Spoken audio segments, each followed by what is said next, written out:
बोलिए बृहस्पति देव भगवान की। कथा बृहस्पति देव भगवान की। प्राचीन समय में आर्यावर्त में दिग्विजय नामक एक राजा था। राजा दिग्विजय अपनी प्रजा के सुख दुख का बहुत ध्यान रखता था। राजा के महल में कोई निर्धन खाली हाथ नहीं जाता था। वो प्रतिदिन भगवान बृहस्पति देव की पूजा करने के लिए मंदिर में जाता था। प्रत्येक बृहस्पतिवार को राजा भगवान बृहस्पति देव का व्रत रखता था।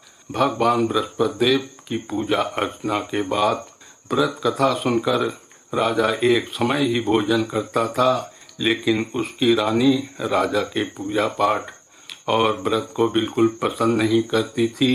राजा ने उसे अनेक बार समझाया, लेकिन उसने अपना व्यवहार बिल्कुल नहीं बदला था।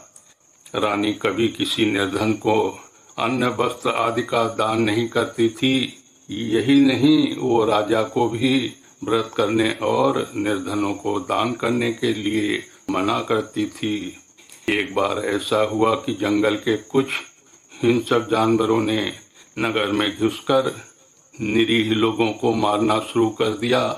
प्रजा के लोगों ने जब राजा दिग्विजय से जंगली जानवरों के उत्पात की शिकायत की, तो वो स्वयं उनके शिकार के लिए गया। राजा दिग्विजय शिकार पर गया हुआ था। रानी महल में आनंद से झूला झूल रही थी। उस दिन भगवान बृहस्पति देव अपना रूप परिवर्तित करके निर्धन भिक्षुक के रूप में महल के द्वार पर पहुंचे। बृहस्पति देव ने रानी से भिक्षा मांगी, तो वो क्रोध मिश्रित स्वर में बोली कि हे भिक्षुक, सुबह से भिक्षा देते देते मैं तो परेशान हो गई हूँ। अभी मुझे महल के बहुत से काम करने हैं। महल के कामों से अवकाश मिले तो मैं तुम्हें कुछ भिक्षा दूं। भगवान बृहस्पति देव ने कहा, हे देवी, भिक्षा देने में भला कितना समय लगता है? तुम भिक्षा देकर भी तो महल के काम पूरे कर सकती हो। भिक्षुक के वचन सुनकर रानी ने क्रोधित होकर कहा, लोगों को दान देने के लिए तो मेरे पति ही बहुत हैं। वे हर समय भिक्षुकों को अन्न, वस्त्र तथा धन दान करते रहते हैं। उनके इस तरह दान देने से तो मैं बहुत ही तंग आ चुकी हूँ। इससे तो अच्छा है कि सारा धन समाप्त हो जाए, ताकि हम प्रतिदिन दान देने के कष्ट से मुक्त होकर चैन की सांस ले सकें। रानी की बात सुनकर भगवान बृहस्पति देव मन ही मन मुस्कुराते हुए बोले, हे रानी, भगवान तुम्हारी ये मनोकामना अवश्य पूरी करेंगे। तुम इस समस्या से छुटकारा पाना चाहती हो तो बृहस्पतिवार को सुबह सूर्योदय से पूर्व मत उठना। जब सूर्य की तेज धूप तुम्हारे बिस्तर पर पहुंच जाए तभी उठना। फिर सारे महल को गोबर से लीपकर सिर से पांव तक स्नान करना। अपने लंबे बालों को अवश्य धोना। राजा से कहना कि वो बृहस्पतिवार को हजामत अवश्य करवाए। राजा को भोजन में मांस मदिरा अवश्य देना। निरंतर 7 बृहस्पतिवार तक ऐसा करने से तुम्हें धन की मुसीबत से अवश्य मुक्ति मिल जाएगी। इतना कहकर भिक्षुक का रूप धारण किए भगवान बृहस्पति देव कुछ दूर चलकर अंतर्ध्यान हो गए। रानी अपने पति की दान देने की आदत से बहुत परेशान हो चुकी थी, इसलिए कुछ सोचकर उसने परेशानी से मुक्त पाने के लिए भिक्षुक की बताई बातों का पालन करने का निश्चय किया। राजा ने रानी को ऐसा न करने के लिए कहा, लेकिन रानी अपनी जिद पर अड़ी रही। उसने राजा को धमकी दी, यदि तुमने मेरे कथानुसार काम नहीं किया तो मैं महल छोड़कर चली जाऊंगी।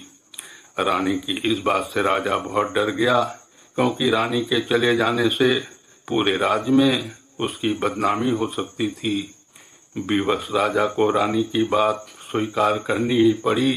3 बृहस्पतिवार तक रानी ने सब कुछ भिक्षुक के बताए अनुसार ही किया, लेकिन चौथे बृहस्पतिवार को उसे कुछ करने की ही जरूरत नहीं पड़ी, क्योंकि तीसरे बृहस्पतिवार को ही सारा धन समाप्त हो गया था। राजा का अन्न भंडार खाली हो गया। दूसरों को अन्न वस्त्र दान करने वाला राजा अन्न के अभाव में भूखा मरने लगा। उस समय राजा ने अपनी रानी से कहा, रानी, अब मैं इस नगर में नहीं रह सकता। यहाँ तो हम किसी से भिक्षा भी नहीं मांग सकते। लोग हमारा कितना अपमान करेंगे। मैं अब परदेश जा रहा हूँ, वहाँ कोई काम धंधा करूँगा, शायद हमारे भाग्य बदल जाएं।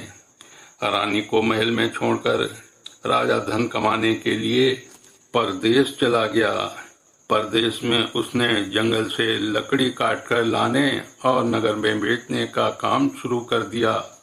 इधर रानी को कई कई दिन खाने को कुछ नहीं मिलता था, अतः रानी अपने अच्छे दिनों की याद करके आंसू बहाती रहती। एक दिन रानी ने भूख से परेशान होकर अपनी दासी से कहा, दासी, समीप के नगर में मेरी एक बहन रहती है, वो बहुत धनवान है, तो उसके पास जाकर 5 सेर अनाज ले आ। उस अनाज से कुछ दिन तो पेट भरेगा, उसके बाद कहीं मेहनत मजदूरी करके काम चलाएंगे। रानी की बात सुनकर दासी चल पड़ी। जब दासी रानी की बहन के पास पहुंची तो वो भगवान बृहस्पति देव की पूजा अर्चना कर रही थी। दासी ने 5 सेर अनाज मांगा, लेकिन पूजा में व्यस्त बहन ने उसकी बात पर ध्यान नहीं दिया। दासी कुछ देर वहां बैठकर खाली हाथ महल में लौट आई। उसने रानी से आकर कहा, हे रानी, तुम्हारी बहन अभिमानी है।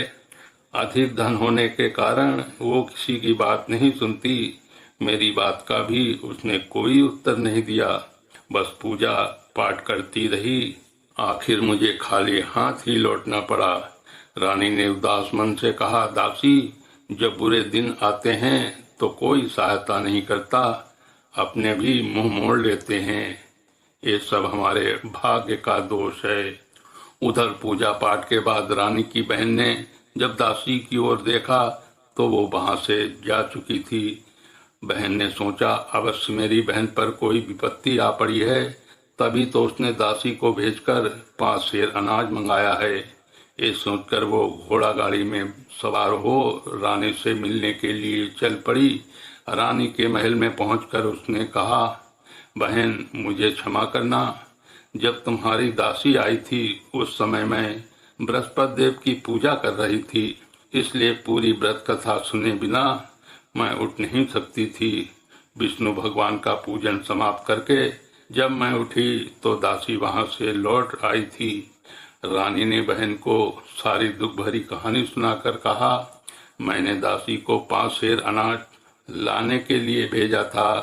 बहन ने रानी की कहानी सुनकर कहा, बहन, मैं बृहस्पतिवार का व्रत करके भगवान बृहस्पति देव की पूजा करती हूँ। भगवान बृहस्पति देव सबका कल्याण करते हैं।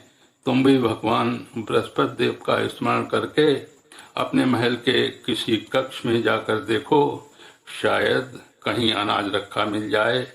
बहन की बात सुनकर रानी ने मन में सोचा, उसकी धनवान बहन अवश्य उससे उपहास कर रही है। लेकिन बृहस्पति देव का नाम लेकर वो महल के एक कक्ष में गई। उस कक्ष के अंधेरे कोने में एक घड़ा रखा था। रानी ने उसमें हाथ डालकर टटोला तो सचमुच उस घड़े में अनाज भरा हुआ था। रानी बहुत हैरान हुई। उसने अपने बहन से कहा, हे बहन, मुझे भी भगवान बृहस्पति देव के व्रत की विधि बताओ, अब मैं भी उनका व्रत किया करूंगी। जब बहन ने उसे बताया, हे रानी बहन, बृहस्पतिवार को सूर्योदय से पूर्व उठकर स्नान करके बृहस्पतिवार का व्रत करना चाहिए, लेकिन उस दिन सिर नहीं धोना चाहिए। चने की दाल, मुनक्का या किशमिश लेकर केले के वृक्ष के पास जाकर उसकी जड़ में भगवान बृहस्पति देव विष्णु की पूजा करनी चाहिए। घी का दीपक जलाकर रखना चाहिए। उस दिन एक समय ही भोजन करें और भोजन में चने का आटा और पीले खाद्य पदार्थ ही ग्रहण करें। बृहस्पतिवार का व्रत करने से घर में धन संपत्ति की वर्षा होती है, अनाज से भंडार भर जाते हैं। इस व्रत के विधिवत करने से निसंतान को पुत्र की प्राप्ति होती है।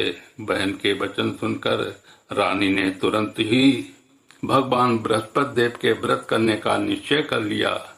7वें दिन जब बृहस्पतिवार आया तो रानी ने बृहस्पतिवार का व्रत किया। कहीं से मांगकर उसने चने और गुड़ का प्रबंध किया। चने की दाल से केले की जड़ में विष्णु भगवान का पूजन किया और घी का दीपक जलाकर भगवान बृहस्पति देव की पूजा की।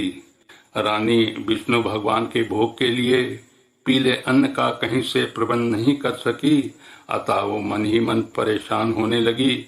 उधर भगवान बृहस्पति देव रानी के विधिवत व्रत करने के निर्णय से बहुत प्रसन्न हुए, अतः वो अपना रूप परिवर्तित करके 2 थालियों में पीला भोजन लेकर रानी के घर पहुंचे। भगवान बृहस्पति देव ने कहा, हे दासी, मैं तुम्हारी रानी के लिए व्रत का पीला भोजन लाया हूँ। भोजन देकर वो चले गए। दासी ने रानी से भगवान बृहस्पति देव को भोग लगाकर उसे भोजन करने के लिए कहा।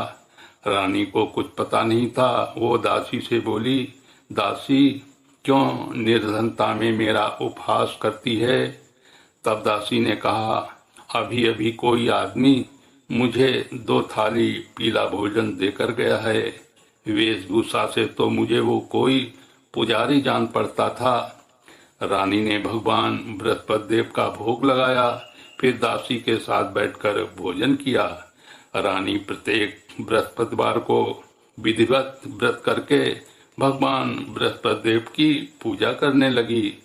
रानी के व्रत करने से भगवान बृहस्पति देव बहुत प्रसन्न हुए। रानी के महल में धन की वर्षा होने लगी। कुछ ही दिनों में रानी के पास काफी धन एकत्रित हो गया। उसके अन्न भंडार भर गए। इतना सब कुछ होने से रानी फिर पहले की तरह आलसी और अभिमानी हो गई। एक दिन रानी ने किसी भिक्षुक को आलस्य के कारण खाली हाथ लौटा दिया तो दासी ने कहा, रानी जी, आप फिर पहले की तरह धन संपत्ति पाकर आलसी हो गई हैं। निर्धन को अपने द्वार से खाली हाथ लौटाना अच्छा नहीं होता।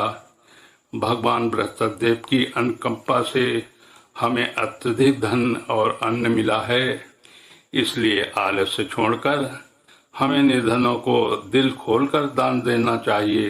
दान करने से आपके परिवार का नाम होगा और भगवान बृहस्पति देव प्रसन्न होकर आपका कल्याण करेंगे। दासी की बात सुनकर रानी ने निर्धनों को दान देना शुरू कर दिया। कई निर्धन ब्राह्मणों को धन देकर उनकी कन्याओं के विवाह में सहायता की। रानी की सब जगह प्रशंसा होने लगी। धन संपत्ति पाने पर रानी को राजा की याद सताने लगी। रानी ने एक दिन दासी से कहा, दासी, पता नहीं मेरे स्वामी परदेश में किस हाल में होंगे, मुझे अब उनका पता लगाना चाहिए। रानी ने पूजा के समय भगवान बृहस्पति देव से प्रार्थना की कि उसके पति को जल्दी घर लौटने का स्मरण कराएं। उसी रात भगवान बृहस्पति देव ने परदेश में रह रहे राजा दिग्विजय को स्वप्न में कहा, हे राजन, तुम अपने नगर को लौट जाओ, तुम्हारी रानी तुम्हें बहुत याद कर रही है।